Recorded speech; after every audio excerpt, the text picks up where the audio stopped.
Hello, welcome to my channel. I hope you all are fine. My name is Sachin Bahalia. It is my YouTube channel Basic Knowledge and it is my first video. Hope you support me, like, subscribe and share it. आशा करुच्ची मो channel को support करेंगे एवं like share subscribe करेंगे। आज आम देखा first world war विषय first world war जहाँ कि ग्लोबल वार कहुए एवं देखा ता पछर कारण कौन थिला आ जर्मनी से किभली स्ट्रंग थिला आम भारतीय मानकर किपरि योगदान थिला प्रथम विश्वयुद्ध रे एवं तापर देखिए अमेरिका वार को आसीबा फल केमिति वार फलाफल चेंज हो जाइतिला एवं अमेरिका एते स्ट्रंग केमिति हला ताहा भी आमे देखिबा। फास्ट देखिबा एहाकू वर्ल्ड वार कहा जाए एवं एहाकू ग्रेट वार मध्य कहा जाए आउ ग्लोबल वार मध्य कहा जाए कहीं ना लोक भावुतिले जे भविष्य एभली वार हबार आशंका नाही तेणु ताकू ग्रेट वार एवं ग्लोबल वार मध्य कहा जाउतला किंतु ता 20 वर्ष पर फेर आउ एक विश्वयुद्ध होइतिला से ताहा पर यार नाम रखाइतिला कोना प्रथम विश्वयुद्ध। तापर देखिबा एथरे काजुअलिटी केते कोन हेतिला माने केते लोक मृत्यु ग्रहण करथिले आ केते लोक इंजर्ड हेतिले देखिबा पाखापाखि 17 मिलियन लोक डेथ हेतिले माने 1,70,00,000 माने बहुत ह्यूज अमाउंट लोक मृत्यु करथिले एथरे एवं 11 मिलियन ता भितर थिले केवल सोल्जर आ आर्मी माने थिले आउ 6 मिलियन लोक थिले निरीह लोक माने सिविलाइजेशन माने थिले देखो 6 मिलियन माने केते 60 लाख लोक हेतरे मरी थिले आउ 1,10,00,000 लोक माने आर्मी माने मरी थिले एवं 20 मिलियन लोक ताधरे कौन होइतिले ना माने इंजर्ड होइतिले एवं एटा सबुठारु गोटे बहुत दुखद पूर्ण एवं सांघातिक वार भावे कुआ जाउतला सेतेबेले कौन ना दुईटी पार्ट रे टोटल वर्ल्ड टा विभक्त होइतिला डिवाइडेड होइतिला गोटे हला आलियड पावर आ गोटे हला सेंट्रल पावर। आलियड पावर रे किए थिले ना Russia France Germany Russia France Britain USA आ जापान थिले आ सेंट्रल पावर रे थिले किए ना ऑस्ट्रिया हंगेरियन आ जर्मनी आ ऑटोमन एम्पायर थिले देख आमर जी ऑरेंज कलर देखुच से कौन ना सेंट्रल पावर आ जी ग्रीन पावर देखु ग्रीन कलर देखुच से आलियड पावर देख जीतियांग ये ग्रीन कलर सब से कौन आलियड पावर आ सेंट्रल पावर कोटा ना ये ऑरेंज कलर सब बुझिपार कि नहीं ताले एटू कौन जापर ना ग्रीन कलर बहुत माने बहुत आलियड पावर बहुत थी तार जितबार संभावना अधिक हेतु थिला एवं जीतिला भी किए ना आलियड पावर ही जीति तापर देखिबा आ पछर कारण है मिलिटारिज्म बहुत युद्ध पछर कारण थिला कहीं ना हथियार बनइबा एवं बहुत अस्त्र शस्त्र मेसीन गन बनइबा टैंक बड़ बड़ शिप एथिरे बहुत आगे थिले कि ना ब्रिटिश आ जर्मनी थिले कहीं ना तांको पाखरे हेतु इंडस्ट्रियल रिवोल्यूशन हो सारी एवं सेमाने निजको बहुत स्ट्रंग भाबुतिले ए सेमाने भाबुतिले जे तांको के हरई परिबा नाही एवं सेथिलागि से कोन करथिले ना तांको आर्मी मानको मध्ये बहुत बढ़ाइथिले तांको देखा देखी कोन करथिले ना अन्य कंट्री माने भी तांकर आर्मी बढ़ाइबार लागिथिले आ युद्धर प्रस्तुति पई सब कंट्री माने आर्मी बढ़ाइबार लागिथिले एथि सब भितरे ब्रिटिश आ जर्मनी बहुत आगे थिले अन्य कंट्री ठारू बहुत आगे से माने थिले आ तापरे जर्मनी आ ब्रिटिश रो बराबर करिया पई बहुत कंट्री भी ସେଥିପାଇଁ ତାଙ୍କର କ'ଣ ନା ଆର୍ମି ମାନଙ୍କୁ ବଢ଼ାଉଥିଲେ ଆଉ ଭାବୁଥିଲେ ଯେ ଆମ ଆର୍ମି ମାନେ ହିଁ ବହୁତ ଷ୍ଟ୍ରଙ୍ଗ ଏବଂ ତାଙ୍କୁ କିଏ ହରାଇ ପାରିବେ ନାହିଁ କିଏ ମାନେ ଜର୍ମାନୀ ଏବଂ କିଏ ବ୍ରିଟେନ ମାନେ ଭାବୁଥିଲେ ତାପରେ ଆଉ ଗୋଟେ ହେଲା ତା ପଛର କାରଣ ଥିଲା ଏଲିଏନ୍ସ ମାନେ ଆଲିଆନ୍ସ କ'ଣ କ'ଣ ସବୁ ହେଇଥିଲା ନା ଯେଉଁ ଚୁକ୍ତି ସବୁ ହେଇଯାଇଥିଲା ୟୁରୋପ କଣ୍ଟ୍ରି ମାନେ ନିଜ ନିଜ ପାୱାର ବଢ଼ାଇବା ପାଇଁ ଅନ୍ୟ କଣ୍ଟ୍ରିଙ୍କ ସହିତ ସିକ୍ରେଟ୍ ଭାବରେ ଚୁକ୍ତି ସବୁ କରିଦେଉଥିଲେ ଯାହାକି ବିଶ୍ୱଯୁଦ୍ଧର ମଧ୍ୟ ଆଉ ଏକ କାରଣ कहीं ता भीतर गोटे सबुठार बड़ चुक्ति थिला ट्रिपुल एलियंस आ गोटे थिला ट्रिपुल एंटेंट यही दुईटी चुक्ति बहुत माने इंपोर्टेंट चुक्ति थिला हेतोले ट्रिपुल एलियंस का भीतर चुक्ति थिला ना जर्मनी ऑस्ट्रिया हंगरी आ इटाली ऑस्ट्रिया हंगरी हेतोले एबे जो ऑस्ट्रिया हंगरी एगुडी अछि हेतोले गोटे मिसिकी गोटे बड़ बड़ कंट्री थिला देखो तापरे आमे देखिबा बल्कान एरिया कोडा ना एउरा सब थिले बल्कान एरिया सब कोडा Romania Bulgaria Serbia Montenegro Albania Greece एगुडी थिले कोन ना बल्कान एरिया सब थिले आ देखिबा एटा देखो ट्रिटी उरा देखो फास्ट हैला इटाली ऑस्ट्रिया हंगरी जर्मनी मध्य रे हेतिला जोटा कोहंदी हमें कोन ट्रिपल एलियंस आ जोटा रूसिया फ्रांस ब्रिटेन भीतर हेतिला ताको ट्रिपल एंटेन कुआ जाउतला एवं एही दुईटी पावर भितर युद्ध ही हेतिला ଆଉ ଏରିଆରେ ଏଲାଇଟ୍ ପାୱାର ବହୁତ ବଡ଼ ଥିଲା। ଦେଖ ଏରିଆରେ ଏଲାଇଟ୍ ପାୱାର ବହୁତ ବଡ଼ ଥିଲା, ଯେଉଁ ଗ୍ରୀନ୍ ଅଞ୍ଚଳ ଯେତିକି ଆଙ୍କ ଏଲାଇଟ୍ ପାୱାର, ଆଉ ଅରେଞ୍ଜ ଯେତିକି ଆଙ୍କ ହେଲା ଆମ ସେଣ୍ଟ୍ରାଲ ପାୱାର। ଆଉ ଏଲାଇଟ୍ ପାୱାର ପାଖରେ ରିସୋର୍ସ ବି ଅଧିକ ଥିଲା, ତାଙ୍କ ପାଖରେ ବହୁତ ଗୁଡ଼ାଏ ରିସୋର୍ସ ବି ଥିଲା, ଯାହାଫଳରେ ସେ ଯୁଦ୍ଧ ତାଙ୍କୁ ଜିତିବା ପାଇଁ ବହୁତ ସହାୟତା ହେଇଥିଲା। ଆଉ ତାପରେ ଆମେ ଦେଖିବା ୱାର୍ଲଡ ୱାର୍ ପ୍ରଥମ, ରୁଷିଆ ଚାହୁଁଥିଲା ଯେ ଅଟୋମାନ ଏରିଆରେ କେମିତି କବ୍ଜା କରିବା ପାଇଁ। ଦେଖ ଏଇ ଯେଉଁ ଏରିଆଟା ରହିଲା, ସେତେବେଳେ ଅଟୋମାନ ରାଜୁତି କରୁଥିଲା, ଏଇ ଏରିଆ ଅଞ୍ଚଳରେ ଅଟୋମାନ ଲୋକ ରାଜୁତି କରୁଥିଲେ, ଅଟୋମାନ ଏମ୍ପାୟାର ରାଜୁତି କରୁଥିଲେ। ଏବଂ ରୁଷିଆ ଚାହୁଁଥିଲା କେମିତି ଆ ଉପରେ ସେ ତାର ମାନେ କବ୍ଜା କରିବା ପାଇଁ ଚାହୁଁଥିଲା, କାହିଁକିନା ସେ ଏଇ ବାଟେ ଦେଇକି ବାଣିଜ୍ୟ କରେ, କାହା ସହିତ ଆମେରିକାକୁ ଯାଏ, ଏଇ ବାଟେ ଦେଇକି ତାର ବାଣିଜ୍ୟ କରେ। ସେଥିନାଗି ସିଏ ବି ଚାହୁଁଥିଲା ଏଇ ଅଞ୍ଚଳରେ କି ମାନେ ସିଏ କବ୍ଜା କେମିତି କରୁ। ସେଥିନାଗି ଅଟୋମାନ ଏବଂ ରୁଷିଆ ମଧ୍ୟରେ ମଧ୍ୟ ବହୁତ ଭୁଲ ବୁଝାମଣା ଥିଲା ଏବଂ ତାଙ୍କ ଭିତରେ ବହୁତ ଦୁଶ୍ମନୀ ବି ଥିଲା। ତାପରେ ଆଉ ଦେଖିବା ଭୁଲ ଧାରଣା, ଲୋକମାନଙ୍କର ଯେତେବେଳେ ବହୁତ ଭୁଲ ଧାରଣା ଥିଲା, ସବୁ ଭାବୁଥିଲେ ଯେ ମାନେ ଯୁଦ୍ଧଟା ବହୁତ କମ୍ ଦିନ ହେବ, ଆଉ ଲୋକମାନେ ଭାବୁଥିଲେ ଯେ ୱାର୍ଟା ହେଲା ନେସେସରୀ ଗ୍ରୋ ଆଉ ଡେଭଲପମେଣ୍ଟ ପାଇଁ ନେସେସରୀଟା ନିହାତି ଦରକାର। ଆଉ ବଲକାନ ଅଞ୍ଚଳରେ ବହୁତ ଡିଷ୍ଟର୍ବାନ୍ସ ସେତେବେଳେ ଥିଲା, କହୁଛନ୍ତି ନା ଏଇ ଯେଉଁ ବଲକାନ ଅଞ୍ଚଳରେ ବହୁତ ଡିଷ୍ଟର୍ବାନ୍ସ ଯେତେବେଳେ ଥିଲା, ଆଉ ସବୁ ଭାବୁଥିଲେ ଯେ ଏଇଠୁ ହିଁ ୱାର୍ ଷ୍ଟାର୍ଟ ହେବ ଏବଂ ହେଲା ମଧ୍ୟ ବି ଏଇଠୁ। ଆଉ କେମିତି ଷ୍ଟାର୍ଟ ହେଲା ନା ଦେଖିଏ ଅଷ୍ଟ୍ରିଆ ହଙ୍ଗରୀର ସେତେବେଳେ ତାଙ୍କ ପ୍ରିନ୍ସେସ୍ ଥିଲେ, ତାଙ୍କ ନାଁ ହେଲା ଆଡୁକ୍ ଫ୍ରାନ୍ସ ଫର୍ନିଡାନ୍ସ ହେଲା। ସିଏ କ'ଣ କରିଥିଲେ ନା ସିଏ ସାରାଜେଭୋ ବୋଲିକି ଗୋଟେ ନାଁ, ମାନେ ହେଟା କେଉଁଠି ଥିଲା ସେତେବେଳେ, ତ ବୋସନିଆରେ ଥିଲା, କେଉଁଠି ବୋସନିଆରେ ଥିଲା। ଏବଂ ସେଠିକି ସେ ଯାଇଥିଲେ କେଉଁଠି ନା ବୁଲିବାକୁ ଯାଇଥିଲେ, ସେଠି ତାଙ୍କୁ ହତ୍ୟା କରାଗଲା, ତାଙ୍କୁ ଗୁଳି ମାରିକି ହତ୍ୟା କରିଦେଲେ। ଏବଂ ତାପରେ ସେଠୁ ଅଷ୍ଟ୍ରିଆ ହଙ୍ଗରୀ ଧମକ ଦେଲା କାହାକୁ ନା ସର୍ବିଆକୁ ଧମକ ଦେଇଥିଲା କି ତମେ ମାରିଛ, ମାନେ ତମେ ମାନେ ସେ ଯେଉଁ ପ୍ରିନ୍ସେସ୍ ଯେ ମରିଥିଲେ ତାଙ୍କ ହତ୍ୟାର କାରଣ ସେ ଭାବୁଥିଲେ ସର୍ବିଆକୁ, ଏବଂ ସର୍ବିଆର ବି ତା ଦେହରେ ହାତ ଥିଲା। ଏବଂ ସେ ସର୍ବିଆକୁ କହିଲେ ଯେ କି ତମେ ସରେଣ୍ଡର କରିବାକୁ, କିଏ ଅଷ୍ଟ୍ରିଆ ହଙ୍ଗରୀ କହିଲେ, କିନ୍ତୁ ସର୍ବିଆ କ'ଣ କଲା ନା ସରେଣ୍ଡର କରିନଥିଲା। ଏବଂ ସର୍ବିଆ ଯେତେବେଳେ ସରେଣ୍ଡର କରିନଥିଲା, ସେତେବେଳେ କ'ଣ ହେଲା ନା ସେଇ ସମୟରେ ସେଠୁ କ'ଣ ହେଲା ନା ଯୁଦ୍ଧ ଷ୍ଟାର୍ଟ କରିଥିଲା କିଏ ନା ଅଷ୍ଟ୍ରିଆ ହଙ୍ଗରୀ କାହା ଉପରେ ଆଟାକ୍ କରିଥିଲା ନା ସର୍ବିଆ ଉପରେ ଆଟାକ୍ କରିଥିଲା। ଏବଂ ଅଷ୍ଟ୍ରିଆ ହଙ୍ଗରୀ ସହିତ ସେତେବେଳେ କିଏ ଥିଲା ନା ଜର୍ମାନୀ ଥିଲା। ଜର୍ମାନୀ କି ଯେତେବେଳେ ଅଷ୍ଟ୍ରିଆ ହଙ୍ଗରୀ ଯାଇକି କହିଲା କି ମୁଁ ଯୁଦ୍ଧ କରିବାକୁ ଚାହୁଁଛି ସର୍ବିଆ ଉପରେ, ତାପରେ ମୋତେ ତୁମେ ସାହାଯ୍ୟ କର, କାହିଁକିନା ତାଙ୍କର ଆଗରୁ ସବୁ ଟ୍ରିଟି ହେଇଥିଲା। ଏବଂ ସେତେବେଳେ ଜର୍ମାନୀ କ'ଣ କରିଥିଲା ନା ଅଷ୍ଟ୍ରିଆ ହଙ୍ଗରୀକୁ ଏକ ବ୍ଲାଙ୍କ ଚେକ୍ ଦେଇଥିଲା, କ'ଣ ହେଇଥିଲା ନା ଏକ ବ୍ଲାଙ୍କ ଚେକ୍ ଦେଇଥିଲା। ଆଉ ସେ ବ୍ଲାଙ୍କ ଚେକ୍ରେ ଲେଖା ହେଇଥିଲା ଯେ ମାନେ କିଛି ଲେଖା ହେଇନଥିଲା, ଦେଇଥିଲା ଯେ କି ଅଷ୍ଟ୍ରିଆ ହଙ୍ଗରୀ ଯାହା ଚାହିଁବ, ଯେତେ ମାତ୍ରାର ସୈନିକ ଚାହିଁବ, ଯେତେ ଚାହିଁବ ଆମେ ତାଙ୍କୁ ପ୍ରଦାନ କରିବୁ। ଏବଂ ତା ଫଳରେ ଅଷ୍ଟ୍ରିଆ ହଙ୍ଗରୀ କ'ଣ କରିଥିଲା ନା ସର୍ବିଆ ଉପରେ ଆଟାକ୍ କରିଥିଲା। ଏବଂ ଏଟାକୁ ମଧ୍ୟ କୁହନ୍ତି ଜୁଲାଇ କ୍ରାଇସିସ୍ କୁହନ୍ତି। କ'ଣ ପାଇଁ ନା ରୁଷିଆ ଚାହୁଁଥିଲା ବଲକାନ ଏରିଆରେ ଇଣ୍ଟରଫେୟାର କରିବାକୁ। ଅଷ୍ଟ୍ରେଲିଆ ହଙ୍ଗରୀ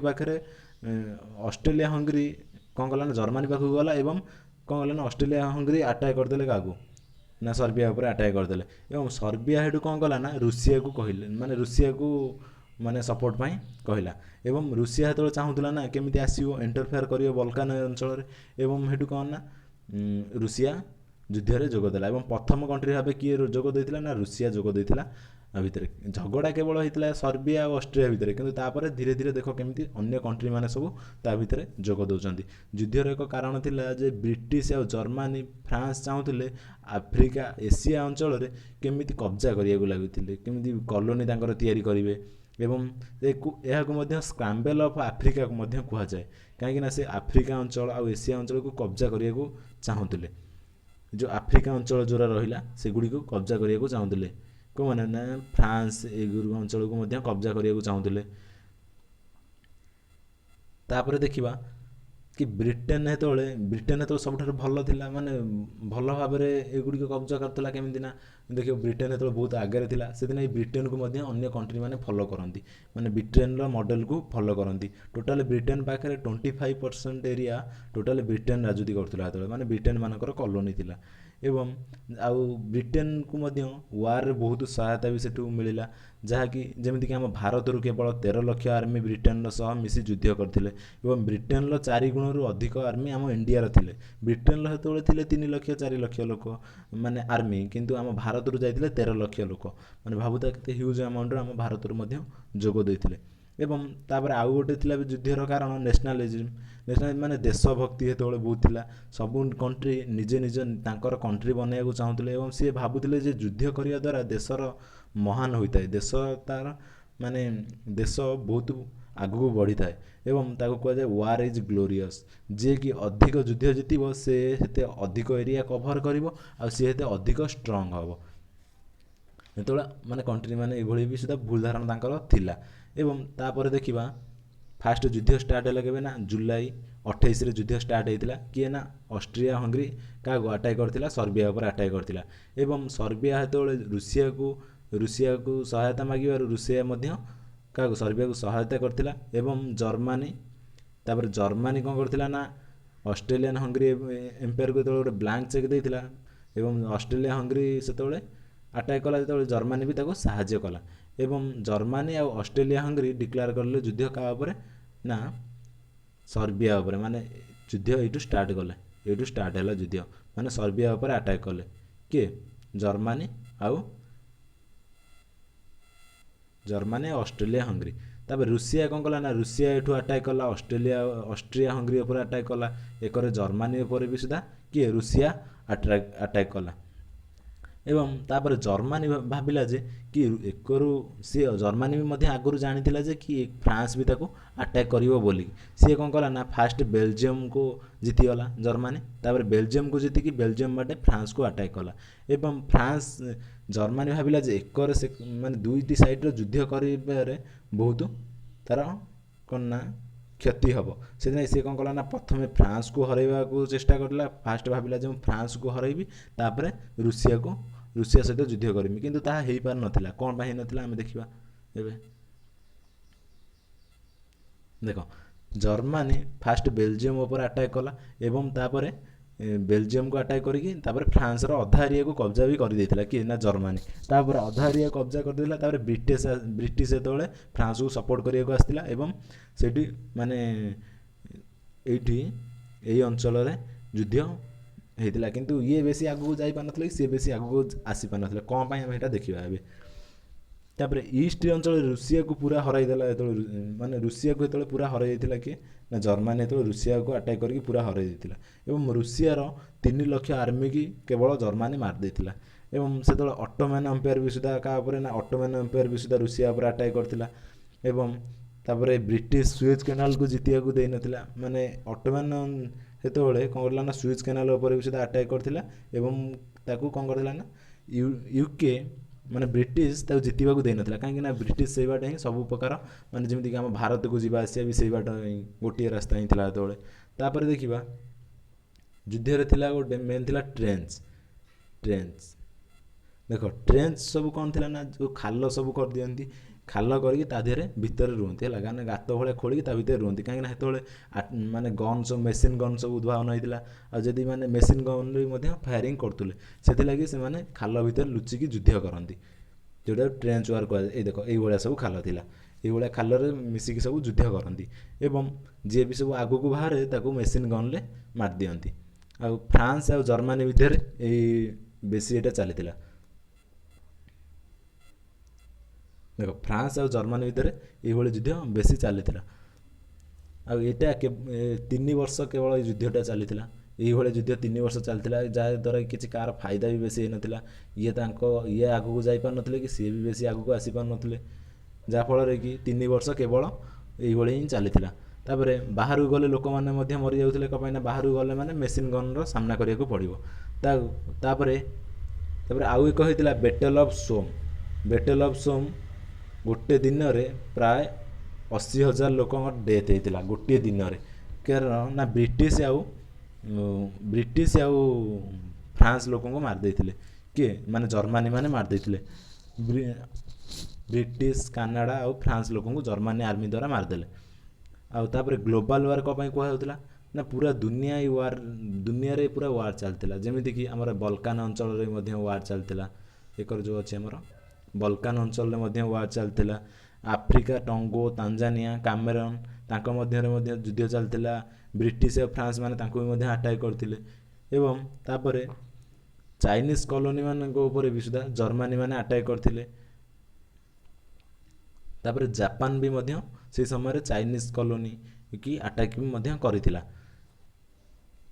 ତାପରେ ଜାପାନ ଆଉ ବ୍ରିଟିଶ ମଧ୍ୟରେ ବି ଏକ ଚୁକ୍ତି ହେଇଥିଲା, ଯାହାକି ବ୍ରିଟିଶକୁ କିଏ ଜାପାନ ବି ସହାୟତା କରୁଥିଲା। ତାପରେ ସେ ସମୟରେ ୟୁ ବୋଟ୍ର ବହୁତ ବ୍ୟବହାର ହେଉଥିଲା। ସେତେବେଳେ ୟୁ ବୋଟ୍ ଦ୍ୱାରା କ'ଣ ହେଇଥିଲା ନା, ଦେଖ ଏଇଠି ଦେଖ, ୟୁ ବୋଟ୍ ଦ୍ୱାରା ସେତେବେଳେ କିଏ ଆଟାକ୍ କରୁଥିଲା ନା ଜର୍ମାନୀ ଆଟାକ୍ କରୁଥିଲା ୟୁ ବୋଟ୍ ଦ୍ୱାରା।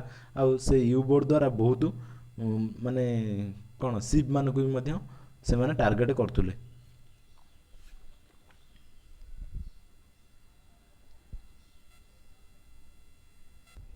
ସେତେବେଳେ ଜର୍ମାନୀ କ'ଣ କରିଥିଲା ନା ୟୁ ବୋଟ୍ ଦ୍ୱାରା ଯେତେବେଳେ ଆଟାକ୍ କରିଥିଲା ଆଲିଏଡ୍ ସିପ୍ ଉପରକୁ ଆଟାକ୍ କରିଥିଲା ଏବଂ ସେଥିରେ 1200 ଲୋକଙ୍କୁ ମାରିଦେଇଥିଲା ସେତେବେଳେ। ଆଉ ଜର୍ମାନୀ କ'ଣ କରିଥିଲା ନା ପାସେଞ୍ଜର ସିପ୍କୁ ମଧ୍ୟ ଆଟାକ୍ କରିଥିଲା। ଆଉ ଆମେରିକା ସେଥିପାଇଁ ୱାର୍କୁ ଆସିଲା। ଆମେରିକାର ପ୍ରେସିଡେଣ୍ଟ ଯେତେବେଳେ ଥିଲେ କିଏ ନା ଉଡ୍ରୋ ୱିଲସନ୍ ଥିଲେ। ଆଉ ସିଏ ମଧ୍ୟ କହିଥିଲେ ଯେ ଯେତେବେଳେ ଯୁଦ୍ଧ ଷ୍ଟାର୍ଟ ହେଲା ସିଏ କହିଥିଲେ ଯେ ୟୁରୋପରେ ଆମର କିଛି ଇଣ୍ଟରଫାୟ କରିବାର ନାହିଁ, ଆଉ ଆମେ ସେଥିରେ କିଛି ସମ୍ପର୍କ ରଖିବାର ନାହିଁ, ଆମର ସେ ଯୁଦ୍ଧ ପ୍ରତି କୌଣସି ସମ୍ପର୍କ ବି ନାହିଁ। କିନ୍ତୁ ଆମେରିକାର ଗୁଣ ତୁମେ ଜାଣିଛ ଭଲ ଭାବରେ, କ'ଣ ନା ଦୁଇ ଦେଶ ଭିତରେ ଯୁଦ୍ଧ ଲଗାଇବ, ଆକୁ ଆର୍ମ ସପ୍ଲାଏ କରିବ, ତାକୁ ଆର୍ମ ସପ୍ଲାଏ କରିବ, ଆକୁ ଖାଇବା ସପ୍ଲାଏ କରିବ, ତାଙ୍କୁ ଖାଇବା ସପ୍ଲାଏ କରିବ, ଯାହାକି ସେଥିଦ୍ୱାରା ଆମେରିକାର ମଧ୍ୟ ଇକୋନୋମି ବହୁତ ଯେତେବେଳେ ଷ୍ଟ୍ରଙ୍ଗ ହୋଇଯାଇଥିଲା ଏବଂ ସେ ବହୁତ ଯେତେବେଳେ ପଇସା ବି ଇନକମ୍ କରିଥିଲେ, ଯେତେବେଳେ ପ୍ରବଳ ପଇସା ଇନକମ୍ କରିଥିଲେ। ତାପରେ ଦେଖିବା ଇଣ୍ଡିଆନ୍ ମାନଙ୍କର ୱାର୍ଲଡ ୱାର୍ରେ କ'ଣ ଥିଲା ସେତେବେଳେ, ମାନେ ଯୋଗଦାନ ଥିଲା। ପାଖାପାଖି 1.3 ମିଲିୟନ୍ ଇଣ୍ଡିଆନ୍ ସେତେବେଳେ ବ୍ରିଟିଶର ସହାୟତା କରିବାକୁ ଯାଇଥିଲେ ଏବଂ ଫ୍ରାନ୍ସ, ମିଡିଲ୍ ଇଷ୍ଟ, ଇଜିପ୍ଟରେ ସେମାନେ ଲଢ଼ିଥିଲେ, ସେହି ଅଞ୍ଚଳରେ ସେମାନେ ଲଢ଼ିଥିଲେ ଏବଂ ପାଖାପାଖି 50,000 ସୈନିକ ମାନେ ମୃତ୍ୟୁଗ୍ରହଣ କରିଥିଲେ ଏବଂ ତାଙ୍କ ସେଥିପାଇଁ ଇଣ୍ଡିଆ ଗେଟ୍ ମେମୋରିଆଲ ସମ୍ମାନ ଦେବା ପାଇଁ ବନା ଯାଇଥିଲା ସେତେବେଳେ। କାରଣ ଇଣ୍ଡିଆ ଗେଟ୍ ଯେଉଁ ଆମର କାହା ପାଇଁ ବନା ଯାଇଥିଲା ନା ସେଇ ସମୟରେ ଯେଉଁ ଲୋକମାନେ ସବୁ ମରିଯାଇଥିଲେ ତାଙ୍କ ପାଇଁ ଇଣ୍ଡିଆ ଗେଟ୍ ସମ୍ମାନ ଦେବା ପାଇଁ ତାଙ୍କୁ ବନାଯାଇଥିଲା। ଏବଂ ତାପରେ ଆମେ ଦେଖିବା ହଁ ୟୁଏସ୍ କେତେବେଳେ ଆସିଲା ଯୁଦ୍ଧକୁ। ଦେଖ ୟୁଏସ୍ ଯୁଦ୍ଧକୁ ଆସିଲା କେବେ ନା 1917ରେ ଆସିଲା। ପ୍ରଥମେ ୟୁଏସ୍ ନ୍ୟୁଟ୍ରାଲ୍ ଥିଲା, ଅନ୍ୟ ଦେଶଙ୍କୁ ସପ୍ଲାଏ କରୁଥିଲା ସବୁ ହତିଆର ଏବଂ ଅନ୍ୟ ସାମଗ୍ରୀ ସବୁ ମାନେ କ'ଣ ସପ୍ଲାଏ କରୁଥିଲା। ଆଉ ୟୁଏସ୍ ସେତେବେଳେ ଏତେ ଷ୍ଟ୍ରଙ୍ଗ ହୋଇବାର କାରଣ ବି ଏହା ହିଁ ଥିଲା, ବୁଝିପାରୁଛ କି ନାହିଁ। ତାପରେ ୟୁଏସ୍ ଜର୍ମାନୀ ଉପରେ ଆଟାକ୍ କଲା। ଆଉ ଜର୍ମାନୀ ଫାଷ୍ଟ କ'ଣ କରିଥିଲା ନା ମେକ୍ସିକୋକୁ କହିଥିଲା ଯେ ଆମେରିକାକୁ ଆଟାକ୍ କରିବା ପାଇଁ, କାହିଁକିନା ଜର୍ମାନୀ ଜାଣିଥିଲା ଯେ ଆମେରିକା ଦିନେ ନା ଦିନେ ଯୁଦ୍ଧକୁ ଆସିବ ଏବଂ ସେ ଯୁଦ୍ଧକୁ ଆସିଲେ କାହାକୁ ସପୋର୍ଟ କରିବ ନା ବ୍ରିଟିଶକୁ ସପୋର୍ଟ କରିବ। ସେଥିଲାଗି ଜର୍ମାନୀ ମଧ୍ୟ ଆଗରୁ ପ୍ଲାନିଂ କରୁଥିଲା କେମିତି ଆମେରିକାକୁ ଆଟାକ୍ କରିବା ପାଇଁ। ଆଉ ସେଟା ଯେମିତି ଆମେରିକା ଜାଣିଲା, ସେଠୁ କ'ଣ କଲା ନା ଆମେରିକା ଆଟାକ୍ କଲା ଜର୍ମାନୀ ଉପରେ। ଏବଂ ସେଇ ସମୟରେ ଦେଖ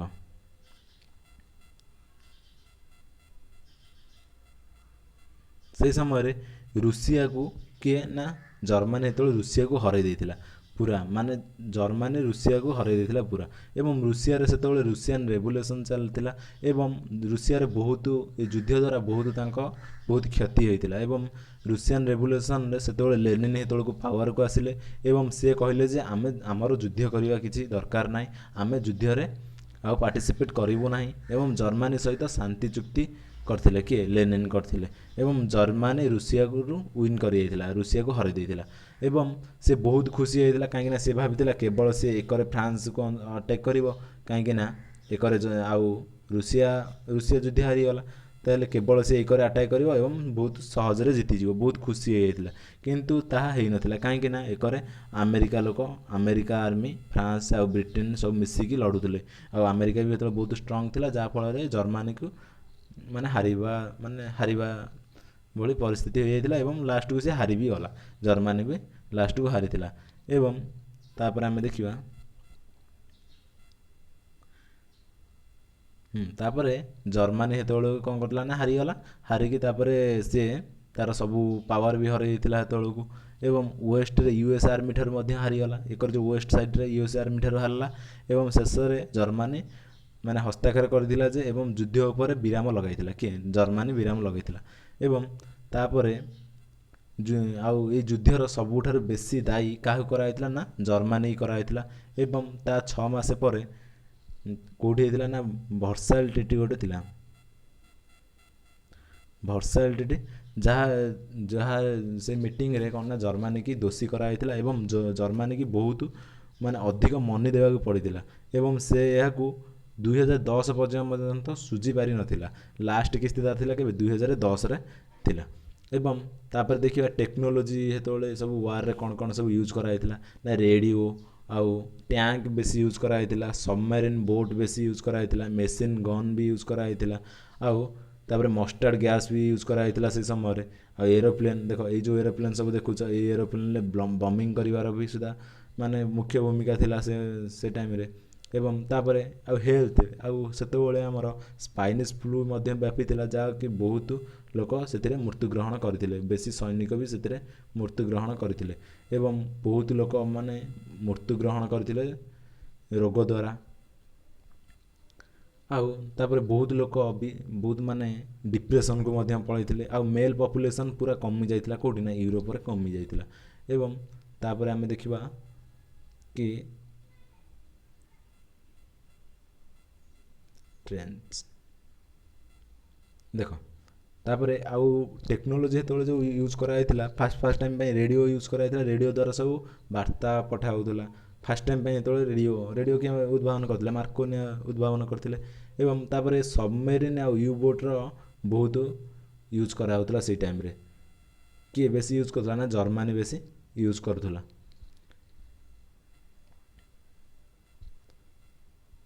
thanks for watching this. Subscribe କରନ୍ତୁ, ଲାଇକ୍ କରନ୍ତୁ ଏବଂ ସେୟାର ବି କରନ୍ତୁ ଏହାକୁ।